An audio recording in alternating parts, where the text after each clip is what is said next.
Do you know that Red Cross and FEMA turned away water donations for the people in the shelters and instead gave the people in the shelters their own water? And guess what? The people in the shelters got sick. Do you know that FEMA turned away all of the donations from Big Island? No, they didn't even turn it away. They threw it out in the landfill. They literally threw it away. Do you know that FEMA threw away 150 home-cooked meals from a restaurants for these people because it wasn't FDA approved? They just threw it in the trash. Do you know that FEMA stayed in the hotels that cost more than $1,000 a night while they were there? Oh, but we could only afford to give these people a $700 one-time payment.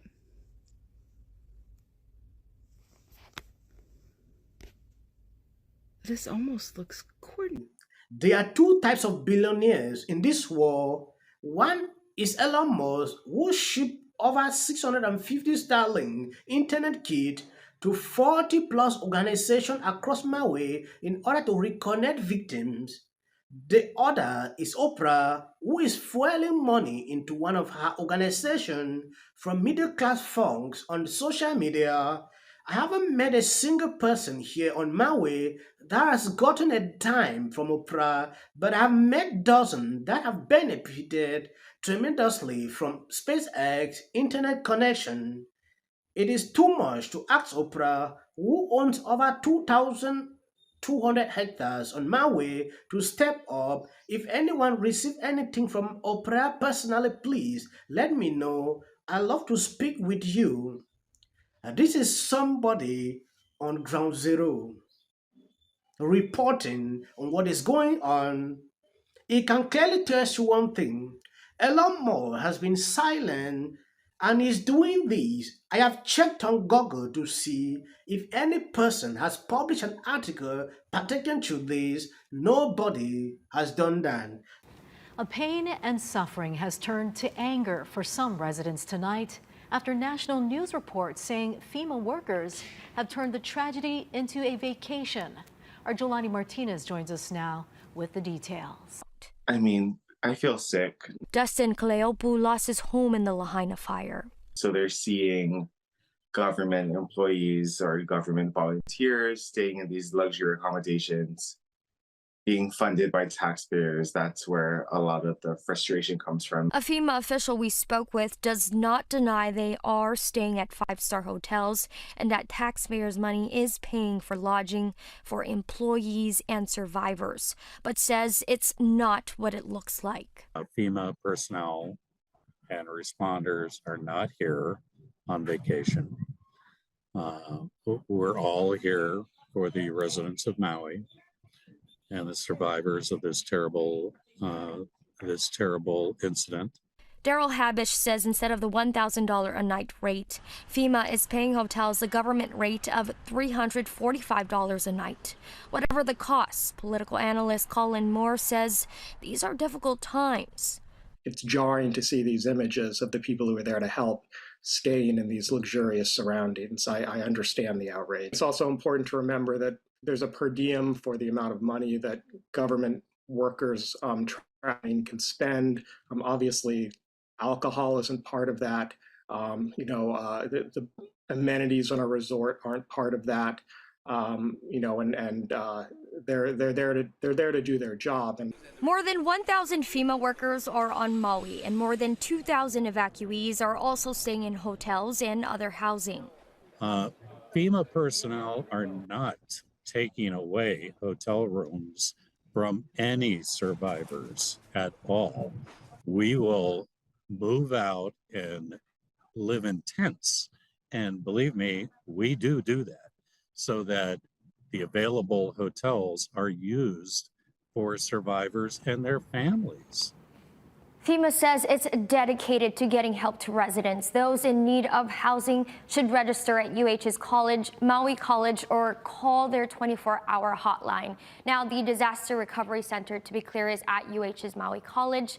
Their 24-hour hotline is at 1-800-6. Yes, before we proceed, I posted a video yesterday pertaining to what is going on At the beginning, I think there was a footage of about 20 seconds. When I went through the comment section, and some people even sent me private emails pertaining to that, they said that incident took place in Canada. Reason I decided to clear the air. If you notice, most of the videos I put out here, I try as much as possible to verify the sources that was posted on Twitter, and there was no fact check like Twitter note putting order for me to know that that clip was from Canada. I think it was a video where police are blocking, one man not to enter his house. So they attributed the incident to what is going on in Hawaii. So I want to apologize. If you saw that video, if you see any video I post here, know that it is truthful information. I don't post any kind of thing. If I'm not sure on something, I don't post it.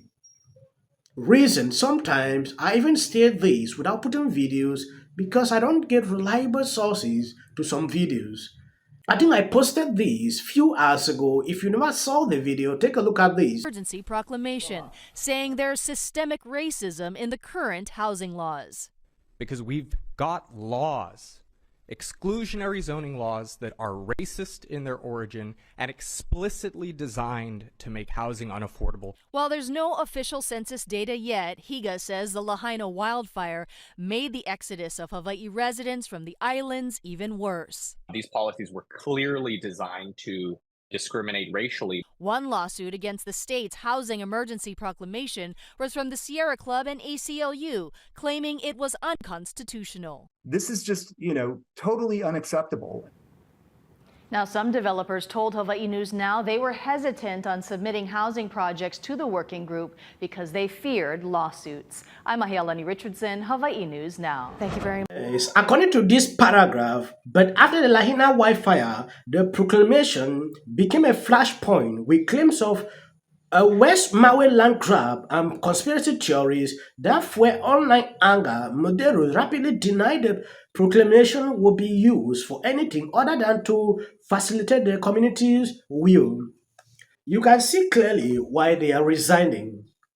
A lot of these people have seen that the people have risen. The fear of lawsuit is the beginning of wisdom.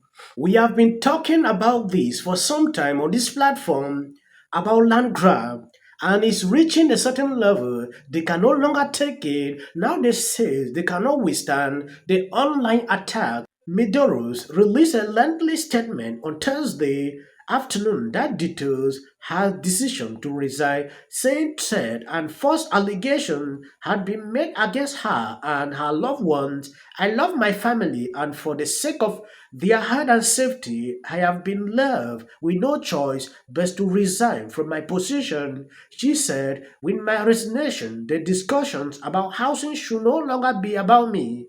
We need to refocus on the crisis. How will we build more housing for our local people?